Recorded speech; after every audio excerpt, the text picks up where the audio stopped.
Hey guys, welcome to the vlogs. ഇന്ന് നമ്മുടെ ഒരു വ്ളോഗ് സ്റ്റൈൽ ഇൻട്രോ സെറ്റപ്പ് ഒന്നും ഇല്ല കേട്ടോ. കാര്യം ഞാൻ പിന്നെ പറയാം. ഇപ്പോൾ എന്തായാലും സമയം ഒരു 7-7:30 ആയിട്ടുണ്ട്. അതേ പുറകിലും ഞാനുണ്ട്. അപ്പോൾ നമുക്ക് നേരെ പോയിട്ട് രാത്രിയിലേക്ക് ചപ്പാത്തി കൂട്ടാൻ വേണ്ടി എന്തെങ്കിലും ഉണ്ടാക്കാം.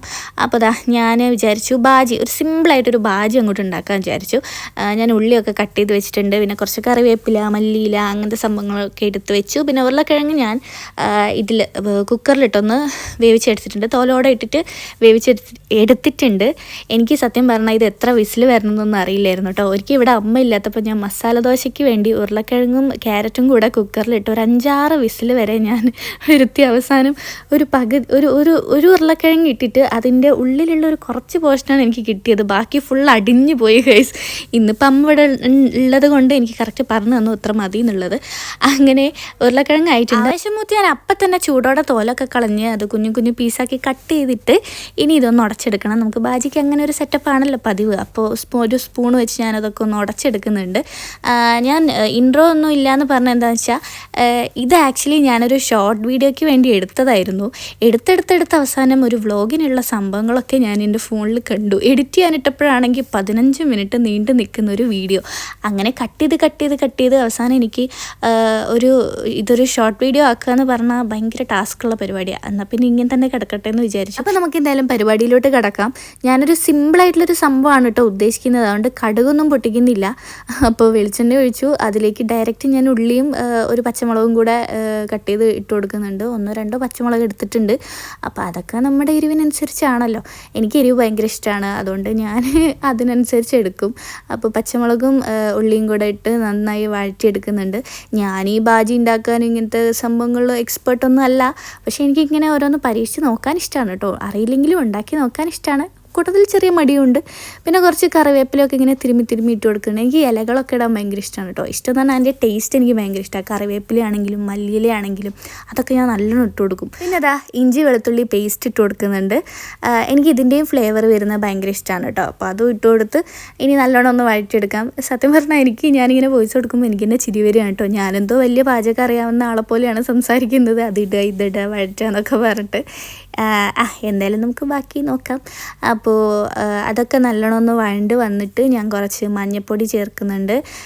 ഇതിൽ വേറെ പൊടികളൊന്നും ചേർക്കണ്ടല്ലോ അല്ലേ? എനിക്കറിയില്ല, ഞാനിങ്ങനെയാണ് ഉണ്ടാക്കുന്നത്. അപ്പോൾ മഞ്ഞൾപ്പൊടി പിന്നെ കുറച്ച് ഗരം മസാലയും മാത്രമേ ഇടുന്നുള്ളൂ. ഞാൻ മുമ്പ് മസാല ദോശയ്ക്ക് ഇങ്ങനെ ഒരു ബാജി ഉണ്ടാക്കിയപ്പോൾ ഈ ക്യാരറ്റൊക്കെ ഇട്ടിട്ടുണ്ടായിരുന്നു. നമുക്ക് ബാജി എന്ന് പറയുമ്പോൾ ക്യാരറ്റും ബീട്രൂട്ടും എന്ത് വെജിറ്റബിൾസൊക്കെ നമുക്ക് ഇഷ്ടംപോലെ ഇടാൻ തോന്നൂലേ? എനിക്കറിയില്ല. അപ്പോൾ ഇത്തവണ ഞാൻ പിന്നെ ഒരു സിമ്പിളായിട്ട് പെട്ടെന്ന് ഉണ്ടാക്കാൻ വേണ്ടി ഉരുളക്കിഴങ്ങ് ഉള്ളി മാത്രമേ എടുത്തിട്ടുള്ളൂ. പിന്നെ കുറച്ച് കുരുമുളകും കൂടി ഇടുന്നുണ്ട്. അതും നമ്മുടെ എരിവിനനുസരിച്ച് അങ്ങനെ കുരുമുളകും ഇട്ട് നല്ലോണം ഒന്ന് ഇതായി വന്നിട്ട് ഞാൻ അതിനിടയ്ക്ക് അങ്ങോട്ട് നോക്കുന്നതെന്ന് വെച്ചാൽ TV തുറന്ന് വെച്ചിട്ടുണ്ട്. അപ്പോൾ TV ഇങ്ങനെ എന്തോ മൂവിയോ എന്തോ വന്നപ്പോൾ ഞാനതിങ്ങനെ നോക്കുന്നുണ്ട്. അപ്പോൾ രണ്ടും കൂടെ ഈ ഓപ്പൺ കിച്ചൺ ആയാലുള്ളൊരു ഉപകാരം അതാണ് കേട്ടോ. ഇവിടെ ഓപ്പൺ കിച്ചൺ ആയാലും നേരെ നോക്കുമ്പോൾ ഡയറക്റ്റ് നമുക്ക് TV കാണാം. അപ്പോൾ TV കണ്ടുകൊണ്ട് നമുക്ക് കുക്ക് ചെയ്യാം. അതൊരു രസമാണ്. അങ്ങനെ പിന്നെ നമ്മൾ നേരത്തെ ഉടച്ച് വെച്ചിട്ടുള്ള ഉരുളക്കിഴങ്ങും കൂടെ ഇട്ട് കൊടുത്താൽ സബാഷ്, കഴിഞ്ഞു, സെറ്റായി പരിപാടി. എന്നിട്ട് നല്ലോണം മിക്സ് ചെയ്യുക. എന്നിട്ട് കുറച്ച് സമയം ഒന്ന് സെറ്റാവാൻ എല്ലാം കൂടെ ഒന്ന് പിടിച്ച് വരണമല്ലോ. അതിന് വേണ്ടി ഇത്തിരി സമയം അങ്ങനെ വെക്കുന്നുണ്ട്. എന്നിട്ട് നമുക്ക് ഓഫ് ചെയ്യാം. അത്രയുള്ള പരിപാടി. എൻ്റെ വീട്ടിലായിരുന്നപ്പോൾ അങ്ങനെ കിച്ചണിൽ കയറി ഇങ്ങനെ കുക്ക് ചെയ്തിട്ടുള്ള വലിയ പരിചയമൊന്നും ഇല്ലായിരുന്നെങ്കിലും അമ്മ ഉണ്ടാക്കുന്ന രീതികളൊക്കെ ഏറെക്കുറെ അറിയാം. പിന്നെ ഇടയ്ക്ക് ഇങ്ങനെ ചോദിക്കും, ഇതെങ്ങനെയാണ് ഉണ്ടാക്കിയേ, അതിൻ്റെ റെസിപ്പി എന്താ, അങ്ങനെ ചോദിക്കും. ഇടയ്ക്ക് കണ്ടിട്ടുള്ള പരിചയമുണ്ട്, അങ്ങനെയൊക്കെ ചെയ്യുന്നതാണ്. പിന്നെ ഇപ്പോഴും അമ്മേനെ വിളിച്ച് ചോദിച്ചിട്ട് എന്തും ചെയ്യാറുള്ളൂ കേട്ടോ. പിന്നെ ഇപ്പോൾ പ്രത്യേകിച്ച് കല്യാണം കഴിഞ്ഞതിന് ശേഷം പിന്നെ നാട്ടിൽ പോകുമ്പോഴൊക്കെ നമ്മൾ കുറേ അമ്മേൻ്റെ ഫുഡ് കഴിക്കുന്ന സമയത്ത് നമുക്കൊരു പ്രത്യേക ടേസ്റ്റ്, ഇത്തിരി ടേസ്റ്റ് കൂടുതലൊക്കെ തോന്നും. അപ്പോൾ ഇത്തവണ പോയപ്പോൾ എനിക്ക് ഫുൾ ഇതന്നെ ഇരുന്ന് പണി. ഓരോ ഫുഡ് കഴിക്കുമ്പോഴും അമ്മ ഇതെങ്ങനെയാണ് ഉണ്ടാക്കിയേ, ഇതിൻ്റെ റെസിപ്പി എന്താ, ഇത് തന്നെയായിരുന്നു എൻ്റെ ചോദ്യം.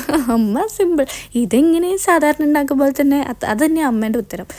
അങ്ങനെയൊക്കെയല്ലേ നമ്മൾ പഠിക്കുക. അപ്പോൾ എന്തായാലും അതവിടെ സെറ്റായിട്ടുണ്ട്.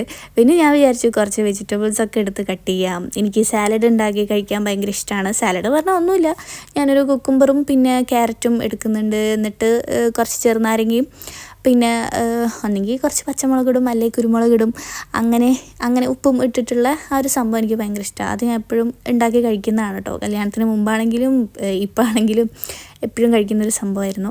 അപ്പോൾ സാലഡ് ഉണ്ടാക്കാൻ വിചാരിച്ചു. പിന്നെ അതല്ല, വെജിറ്റബിൾസൊക്കെ കഴിക്കുന്നത് നമുക്ക് നല്ലതാണല്ലോ, സ്കിന്നിനൊക്കെ നല്ലതാണ്, ഹെയറിന് നല്ലതാണ്, മൊത്തത്തിൽ നല്ലതാണ്.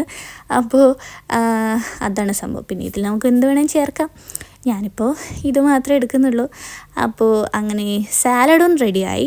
ഇനി നമുക്ക് ഇനി ചപ്പാത്തിയും കൂടെ വേണം. ബാജി ഉണ്ടാക്കിയ സ്ഥിതിക്ക് ചപ്പാത്തിയും വേണമല്ലോ. ചപ്പാത്തി പക്ഷേ നേരത്തെ അമ്മ ഉണ്ടാക്കി വെച്ചിട്ടുണ്ടായിരുന്നു കേട്ടോ, കുറച്ച് നേരത്തെ ഉണ്ടാക്കി വെച്ചിട്ടുണ്ടായിരുന്നു. അപ്പോൾ ഞാൻ വിചാരിച്ചു ഒന്നും കൂടെ ഒന്ന് ചൂടാക്കി എടുക്കാം. കാരണം എനിക്ക് ചൂടോടെ കഴിക്കാനാണ് ഇഷ്ടം. അപ്പോൾ ഒന്നുകൂടി ഒന്ന് തിരിച്ചും മറിച്ചു വിട്ട് സെറ്റാക്കാൻ വിചാരിച്ചു. അപ്പോഴാണ് ഞാൻ ആലോചിക്കുന്നത്, അയ്യോ ഞാൻ കൈകൊണ്ടൊക്കെ ഇങ്ങനെ തിരിച്ചും മറിച്ചു വിടാനായി, വലിയ കുട്ടിയായി. സംഭവം എനിക്ക് സ്പൂൺ എടുക്കാനുള്ള മടി കൊണ്ടാണ് കേട്ടോ. സ്പൂൺ എടുത്താൽ പിന്നെ അതും കഴുകേണ്ടി വരുമല്ലോ. അതുകൊണ്ട് കൈ വെച്ച് അഡ്ജസ്റ്റ് ചെയ്തു. പിന്നെ ചപ്പാത്തിയും റെഡിയായി. 2 ചപ്പാത്തിയേ കഴിക്കാറുള്ളൂ കേട്ടോ രാത്രി. ഇപ്പോൾ ഫുഡൊക്കെ കുറവാന്ന് പറഞ്ഞാൽ ഞാനിങ്ങനെ കൺട്രോൾ ചെയ്ത് വെക്കുമെന്നല്ല കേട്ടോ. വിശക്കുമ്പോൾ ഞാൻ കഴിക്കും. എനിക്കിപ്പോൾ ഒറ്റയടിക്ക് ഇങ്ങനെ കുറേയൊന്നും കഴിക്കാൻ പറ്റില്ല. കുറച്ച് ഇങ്ങനെ ഇടയ്ക്കിടയ്ക്ക് എടുത്ത് കഴിക്കും. അപ്പോൾ ചപ്പാത്തി കഴിച്ചു. പിന്നെ എനിക്ക് കുറച്ച് കഴിയുമ്പോൾ എനിക്ക് ഉറങ്ങിയില്ലെങ്കിൽ ചിലപ്പോൾ വിശക്കും. അപ്പം ഞാൻ പിന്നെയും വന്ന് എന്തെങ്കിലും ഉണ്ടോ നോക്കും, എന്നിട്ട് പിന്നെയും എടുത്ത് കഴിക്കും. അപ്പോൾ അതാ നമ്മുടെ ചപ്പാത്തിയും ബാജിയും സെറ്റായി. ഞാൻ കഴിക്കുകയാണ്. ഞാനുണ്ടാക്കിയതുകൊണ്ട് പറയല്ല കേട്ടോ, എനിക്കിഷ്ടമായി. നല്ല ടേസ്റ്റ് ഉണ്ടായിരുന്നേ. സിമ്പിളാണെങ്കിലും ഭയങ്കര പവർഫുള്ളാണ്. അപ്പോൾ അപ്പോൾ ഇത്രയേ ഉള്ളൂ നമ്മളൊരു വീഡിയോ. നിങ്ങൾക്ക് ഇഷ്ടപ്പെട്ടാൽ ലൈക്ക് ചെയ്യാനും കമൻറ്റ് ചെയ്യാനും മറക്കരുത്. അപ്പോൾ അടുത്ത വീഡിയോ ആയിട്ട് കാണാം. ടാറ്റാ.